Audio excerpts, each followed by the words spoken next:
போன வாரத்துல நிறைய பேங்க்ஸோட Q1 ரிசல்ட்ஸ் வந்து வெளியே வந்திருக்கு. அந்த ரிசல்ட்ஸ்லாம் பேஸ் பண்ணி நிறைய அனாலிசிஸ் வந்து பண்ணி நிறைய அனாலிஸ்ட் வந்து சொல்லியிருக்காங்க. அது எல்லாமே நம்ம ஒன் பை ஒன்னா வந்து பார்க்க போறோம். அதுல PSU பேங்க்ஸும் வந்து இருக்கு, பிரைவேட் செக்டர் பேங்க்ஸும் வந்து இருக்கு. அதெல்லாம் எதெல்லாம் அண்டர் வேல்யூல இருக்கு, எதெல்லாம் வந்து இப்ப கன்சிடர் பண்ற மாதிரி இருக்கு அப்படின்றத அவங்க என்னென்னலாம் அனாலிசிஸ் பண்ணி சொல்லியிருக்காங்கன்றத டீட்டெயிலா வந்து பார்ப்போம். சரி, ஓகே. ஃபர்ஸ்ட் PSU பேங்க்ஸ் பத்தி பார்ப்போம். அதுல 3 ஸ்டாக்ஸ் வந்து பிக் பண்ணிருக்காங்க. அந்த 3மே இப்ப அண்டர் வேல்யூடா இருக்கதா வந்து சொல்றாங்க. எல்லாமே பிரைஸ் டு புக் வேல்யூ வந்து 0.8 கீழ வந்து ட்ரேட் ஆயிட்டு இருக்கு. அண்ட் தென் அதுக்கு வச்சிருக்காங்க மெட்ரிக்ஸ்லாம் என்னென்ன அப்படின்னு சொல்றாங்கன்றது பார்ப்போம். அப்புறம் அந்த 3 ஸ்டாக் என்னன்றதும் பார்ப்போம். ஃபர்ஸ்ட் பேங்க் வந்து பேங்க் ஆஃப் இந்தியான்ற ஸ்டாக் வந்து இருக்கு. இது வந்து இப்ப 0.7 புக் வேல்யூல வந்து ட்ரேட் ஆயிட்டு இருக்கு. அவங்க கம்பேரிசன் பண்ணதுல சீப்பஸ்டான ஒரு பேங்கா இருக்குது இவங்க தான். 0.7 தான் புக் வேல்யூ. இந்த ஒரு கம்பெனி டிவிடெண்ட் ஈல்டா மட்டுமே 3.2% ஆஃபர் வந்து பண்றாங்க. நெட் ப்ராஃபிட் வந்து 14% இயர் ஆன் இயர் பேசிஸ்ல வந்து இன்க்ரீஸ் ஆகுது இந்த ஒரு ஃபினான்ஷியல் 2026ல. லோன் புக் வந்து அவங்க எக்ஸ்பாண்ட் பண்ணிருக்கிறது 15.8% எக்ஸ்பாண்ட் வந்து பண்ணிருக்காங்க. இந்த ஒரு லோன் growth வந்து இன்க்ரீஸ் ஆனதுக்கு பின்னாடி இருக்க ரீசன் வந்து ரீட்டைல், MSME, அக்ரிகல்ச்சர் அந்த இடத்துல லோன்ஸ் வந்து சூப்பரா இன்க்ரீஸ் வந்து பண்ணிருக்காங்க. நெட் என்பிஏ வந்து 0.56% மெயின்டைன் பண்றாங்க. பினான்சியலா 2027 கைடன்ஸ் என்ன வச்சிருக்காங்க அப்படின்னா 15ல இருந்து 16% லோன் growth வந்து போகணும்ன்ற மாதிரி பிளான் பண்ணிருக்காங்க. அதுல 65,000 இருந்து 70,000 கோடி ரூபாய்க்கான கிரெடிட் பைப்லைன் ஏற்கனவே இருக்கு. அதுல இன்ஃப்ராஸ்ட்ரக்சர் உள்ள இருக்கு, EV இருக்கு, பவர் இருக்கு, டேட்டா சென்டர்ஸ் வந்து இருக்கு. ஸோ இவங்களோட ரிஸ்க் என்ன அப்படின்னு சொல்லி பார்க்கும்போது நெட் இன்ட்ரெஸ்ட் மார்ஜின் மட்டும் ஸ்லைட்டா டிக்ளைன் ஆயிருக்கு. 2.82% இருந்து 2.52% வந்து குறைஞ்சிருக்கு. இதனால ப்ராஃபிட்டபிலிட்டி வந்து அடி வாங்குறதுக்கான சான்சஸ் வந்து இருக்கு. ஸோ ஓவராலா இதை பத்தி சொல்றாங்க. அடுத்ததா சென்ட்ரல் பேங்க் ஆஃப் இந்தியா பத்தி சொல்லியிருக்காங்க. இதுமே புக் வேல்யூ வந்து 0.8 கீழ தான் ட்ரேட் ஆயிட்டு இருக்கு. இது வந்து ஹையஸ்ட் டிவிடெண்ட் ஈல்ட் கம்பெனியா இருக்கு இந்த ஒரு 3 கம்பெனில. 3.7 வந்து டிவிடெண்ட் ஈல்டா வந்து இருக்கு பெர்சன்டேஜ். நெட் ப்ராஃபிட் வந்து 15.4% இயர் ஆன் இயர் பேசிஸ்ல ஏறுது. ரீட்டைல் லோன் புக் வந்து 1 lakh crore கிராஸ் பண்ணுது. ஓவரால் கிரெடிட் growth வந்து 18.8% வந்து இருக்கு.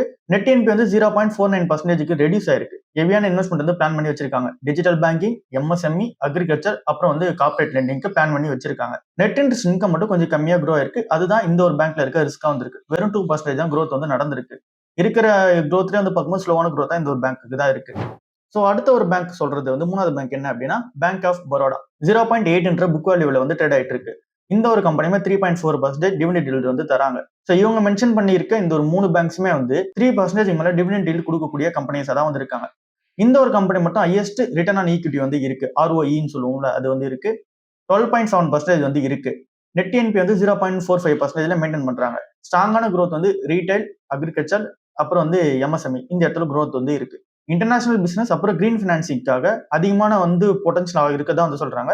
ஸோ அந்த இடத்துல வந்து இன்னும் லோன் வந்து ப்ரொவைட் பண்ண போதா வந்து சொல்லியிருக்காங்க. இந்த ஒரு பேங்க்ல இருக்க ரிஸ்க் என்ன? நெட் ப்ராஃபிட் வந்து வெறும் 2.2% தான் க்ரோ ஆயிருக்கு. மெயினா வந்து ஆப்ரேட்டிங் மார்ஜின் பிரஷர்ல இருக்கு. அதனால ப்ராஃபிட் வந்து அடி வாங்குது. டெபாசிட் காஸ்ட் வந்து லோன் ஈல்ட்ஸோட கம்பேர் பண்ணும்போது காஸ்ட் வந்து இன்க்ரீஸ் ஆகுது. ஸோ அந்த அளவுக்கு வந்து இன்க்ரீஸ் ஆகக்கூடாது. ஸோ அது வந்து இன்க்ரீஸ் ஆகுது. இது ஒரு நெகட்டிவா வந்து இருக்கு. இப்போ நம்ம 3 பேங்க்கையும் வந்து ஓவராலா வந்து கம்பேரிசன் பண்ணி பார்த்தோம் அப்படின்னா பிரைஸ் டு புக் வேல்யூ வந்து bank of India 0.7, central bank வந்து 0.8, பேங்க் ஆஃப் பரோடா 0.8. அதே மாதிரி இங்க டிவிடெண்ட் ஈல்டா பார்க்கும்போது 3.2%, 3.7%, 3.4%. நெட் ப்ராஃபிட் growth வந்து 14%, 15.4%, 2.2%. நெட் என்பி வந்து 0.56%, அப்புறம் வந்து 0.49%, அப்புறம் bank of Baroda 0.45%. Return on equity வந்து 12.4%, 11.9%, அப்புறம் வந்து 12.7%. ஸோ இப்படி நம்ம பார்க்கும்போது இப்போ ஓவரால் இந்த ஒரு 3 பேங்க்குமே அண்டர் வேல்யூடு தான் அவங்க சொல்ற மாதிரி. ஸோ இந்த ஒரு 3 பேங்க்லயுமே நம்ம ரிஸ்கா வாட்ச் பண்ண வேண்டியது நெட் இன்ட்ரெஸ்ட் மார்ஜினா வந்து இருக்கு. மார்ஜின் ஓவர் த பீரியட்ல வந்து இன்க்ரீஸ் ஆகுது அப்படின்னும் போது லோன் growth இன்க்ரீஸ் ஆகி மார்ஜின் வந்து இன்க்ரீஸ் ஆகி நெட் என்பிஎஸ் வந்து குறைய ஆரம்பிச்சது அப்படின்னும் போது இந்த பேங்க்ஸ் எல்லாமே வேல்யூஷன் வந்து ரீரேட்டிங் பண்ண ஆரம்பிப்பாங்க. அப்போ வந்து பிரைஸ் டு புக் வேல்யூ வந்து 1க்கு மேல போகிறதுக்கான சான்சஸ் இருக்கிறதா இந்த ஒரு ஆர்டிகல்ல சொல்லியிருக்காங்க. இது 3மே PSU பேங்க்ஸ்க்கு. அதுக்கு அடுத்ததா பிரைவேட் செக்டர் பேங்க்ஸ் பக்கம் போவோம். எல்லாமே ரிசல்ட்ஸ் வந்து போன வாரம் தான் கொடுத்தாங்க. இங்க பிரைவேட் செக்டர் பேங்க்ஸ்ல ஃபர்ஸ்ட் பேங்க் அவங்க சொல்றது ICICI பேங்க் வந்து வச்சிருக்காங்க. நெட் ப்ராஃபிட் வந்து 14,804 கோடி ரூபாய் இருக்கு. 16% இயர் ஆன் இயர் பேசிஸ்ல வந்து ஏறி இருக்கு. நெட் இன்ட்ரெஸ்ட் இன்கமோட growth 12.7%. நெட் இன்ட்ரெஸ்ட் மார்ஜினோட growth வந்து 4.36%. Gross NPA 1.38%. Net NPA 0.35%. Loan growth 19.6%. Deposit growth வந்து 14%.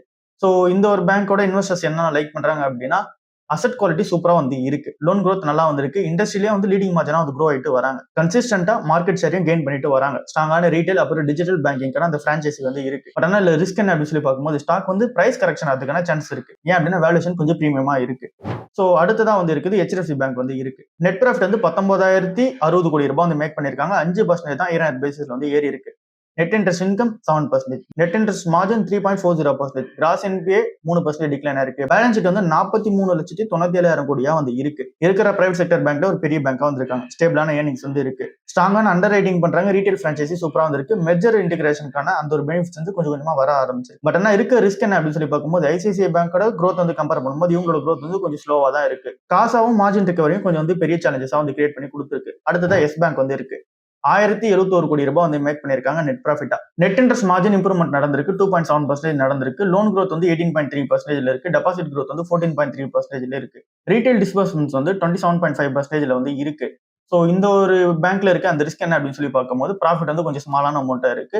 இன்னும் கொஞ்சம் எக்ஸிகியூஷன் ப்ராப்பரா நடக்கணும். அப்படி நடந்தது நம்ம ரிட்டர்ன் ஆன் அசெட்ஸ் வந்து ஏறும், ப்ராஃபிட்டபிலிட்டி வந்து ஏற ஆரம்பிக்கும். ப்ராஃபிட் பேஸ் வந்து இப்போ கம்மியா தான் வந்து இருக்கு. ஸோ அந்த இந்த ஒரு பேங்க் பெரிய பேங்க்லாம் கிடையாது, கொஞ்சம் ரிஸ்க் வந்து இருக்கு. இந்த HDFC bank, ICICI bank, yes bank இது மூணுத்தையும் கம்பேர் பண்றது ஃபைனான்சியல் எக்ஸ்பிரஸ்ல ஒரு ஆர்டிகல் வந்து வந்துருந்துச்சு.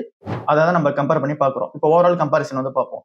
Net profit HDFC bank 5%, ICICI bank 16%, yes bank 33.7%. ஏன் அப்படின்னா க்ரோயிங் ஆகிட்டு இருக்க ரீசனால. நெட் இன்ட்ரெஸ்ட் இன்கம் growth வந்து 7% HDFC bank, ICICI bank 12.7%, yes bank அந்த அளவுக்கு டீட்டெயிலா இல்ல. Net interest margin 3.40%, ICICI bank 4.36%, yes bank 2.70%. Loan growthல இங்க HDFC பேங்க் ஹெல்த்தியா வந்து இருக்கு. ஐசிஐசிஐ பேங்க் 19.6ல இருக்கு. எஸ் பேங்க் 18.3%ல இருக்கு. அசெட் குவாலிட்டி மூணுத்துலயுமே வந்து பார்க்கும்போது இங்க எஸ் பேங்க் மட்டும் கொஞ்சம் இம்ப்ரூவ்மெண்ட் வந்து பண்ணணும். ரிஸ்க் வைஸ் வந்து பார்க்கும்போதுமே எஸ் பேங்க்ல மட்டும் கொஞ்சம் அதிகமா வந்து இருக்கு. ஸோ இது மூணையும் அனலைசிஸ் பண்ணிட்டு அவங்க என்ன சொல்றாங்க அப்படின்னா, லாங் டர்ம் growth போறீங்க அப்படின்னா ஐசிஐசிஐ பேங்க் கரெக்டா இருக்கும். பட் ஆனால் வேல்யூஷன் வந்து அதிகமா இருக்கு. அதனால கொஞ்சம் இறங்கும் போது பாருங்க அப்படின்ற மாதிரி சொல்றாங்க. HDFC பேங்க் வந்து லாங் டர்ம்ல காம்பவுண்டிங் நல்லா இருக்கும், ஸ்டெபிலிட்டியா வந்து இருக்கும். ஸோ அந்த ஒரு ரீசனால அதோட ஃபண்டமெண்டல்ஸ் நல்லா இருக்கு. அதனால இதை இப்போ கன்சிடர் பண்ணுங்கன்றாங்க. எஸ் பேங்கை பொறுத்தவரை இப்போ டர்ன் அரௌண்ட் ஸ்டோரி தான். ஸோ டர்ன் அரௌண்ட் ஆயிடும்னு சொல்லி பெட் பண்றீங்க அப்படின்னா அப்ப நீங்க பெட் பண்ணுங்க அப்படின்ற மாதிரி சொல்றாங்க. இப்போ இன்னொரு அனாலிசிஸ் வெளியே வந்திருக்கு. Federal bank, Axis bank, Kotak Mahindra bank இது மூணு பத்தி பார்ப்போம். ஃபெடரல் பேங்க் வந்து நெட் ப்ராஃபிட்டா 1177 கோடி ரூபாய் மேக் பண்ணிருக்காங்க. 36.5% ஈரான் நெட் பேசிஸ்ல ஏறி இருக்கு.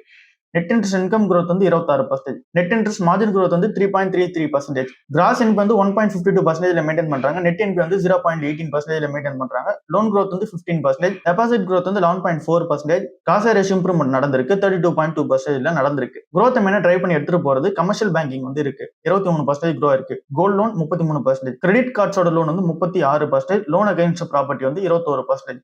ஸோ இந்த ஒரு ஃபெடரல் பேங்கோட Q1 ரிசல்ட்ஸ் எல்லாமே சூப்பரா தான் வந்து இருக்கு. அப்புறம் வந்து BBB ரேட்டிங் வேற ரிசீவ் பண்ணிருக்காங்க இன்டர்நேஷனல் கிரெடிட் ரேட்டிங் கிட்ட இருந்து. ஓவர்சீஸ் ஃபண்டிங் ஆப்பர்ச்சுனிட்டிஸ் வந்து இது மூலமா கிரியேட் ஆக ஆரம்பிக்கும். NRI டெபாசிட்ஸ் வந்து இன்க்ரீஸ் ஆயிருக்கு. இப்போ வர அந்த RBIயோட FCNRI அந்த ஒரு டெபாசிட் ஸ்கீம் இருக்கு பாத்தீங்கன்னா, அது மூலமா இன்க்ரீஸ் பண்ணிக்கிறாங்க. ப்ரொவிஷன்ஸை பொறுத்தவரை அதுவுமே வந்து குறைச்சிருக்காங்க. ஸோ பாசிட்டிவ்ஸா நிறைய வந்து ஃபெடரல் பேங்க் வந்து இருக்கு. ஸோ இந்த ஒரு பேங்க்ல இருக்க ரிஸ்க் என்ன அப்படின்னா ட்ரெஷரி இன்கம் வந்து 92% கீழே வந்து இறங்கி இருக்கு. அப்புறம் இந்த ஒரு ஓவரால் பிசினஸ் இது வந்து காம்பன்சேட் பண்ணுமா அப்படின்ற கொஸ்டின் வந்து இருக்கு. இது மட்டும் இதுல நெகட்டிவா இருக்கு ஃபெடரல் பேங்க். ஆக்சிஸ் பேங்கோட நெட் ப்ராஃபிட் வந்து 7114 கோடி ரூபாய், 22% ஏறி இருக்கு. நெட் இன்ட்ரெஸ்ட் இன்கம் growth வந்து 8% க்ரோ ஆயிருக்கு. நெட் இன்ட்ரெஸ்ட் மார்ஜின் வந்து 3.46% க்ரோ ஆயிருக்கு. Cross NBA 1.28%, net NBA 0.39%, loan growth 19%, deposit growth 18%. So positive வந்து பார்க்கும்போது லோன் growth நல்லா இருக்கு, டெபாசிட் growth சூப்பரா வந்திருக்கு. எக்ஸலண்டான டிஜிட்டல் பேங்கிங் இன்வெஸ்ட்மெண்ட் வந்து பண்ணிட்டு வராங்க ஆக்சிஸ் பேங்க்ல. அப்புறம் இந்த ஒரு கம்பெனி ப்ரொவிஷனுமே ஒரு 2000 கோடி ரூபாய் வந்து ஒதுக்கி வச்சிருக்காங்க. அதனால ரிஸ்க் மேனேஜ்மெண்ட் பண்ண முடியும். ரிஸ்க் என்ன அப்படின்னா இந்த ஒரு கம்பெனியோட கிராஸ் என்பிஏ, நெட் என்பிஏ ரெண்டுமே கொஞ்சம் வந்து இன்க்ரீஸ் ஆயிருக்கு. மார்ஜின் எக்ஸ்பென்ஷன் கொஞ்சம் வந்து மாடரேட்டா வந்திருக்கு. அடுத்தது Kotak Mahindra bank. Net profit 5480 கோடி ரூபாய், 22% ஏறி இருக்கு. Net interest income 9%, net interest margin 4.53%, gross NPA 1.18%, net NPA 0.27%, loan growth 15%, deposit growth 12%, CASA ratio 40.3%, capital adequacy ratio வந்து 22.8% வந்து இருக்கு. பாசிட்டிவா வந்து இருக்குது. இண்டஸ்ட்ரியில லீடிங்கான அசெட் குவாலிட்டி வந்து மெயின்டைன் பண்றாங்க. ஸ்லிப்பேஜஸ் வந்து குறைஞ்சிருக்கு. காசா ரேஷியோ வந்து சூப்பரா வந்து இருக்கு. ஸோ இந்த ஒரு மூணு பேங்கோட அந்த ஓவரால் கம்பேரிசன் பார்த்தோம் அப்படின்னா நெட் ப்ராஃபிட் growth வந்து 36.5% ஃபெடரல் பேங்க் வந்து க்ரோ ஆகுது. ஆக்சிஸ் பேங்க் வந்து 22.5%. கோட்டக் மஹிந்திரா பேங்க்குமே சேம் அதே அளவுல வந்து க்ரோ ஆகிறாங்க 22.5%. நெட் இன்ட்ரெஸ்ட் இன்கமா 26% ஃபெடரல் பேங்க் க்ரோ ஆகுது.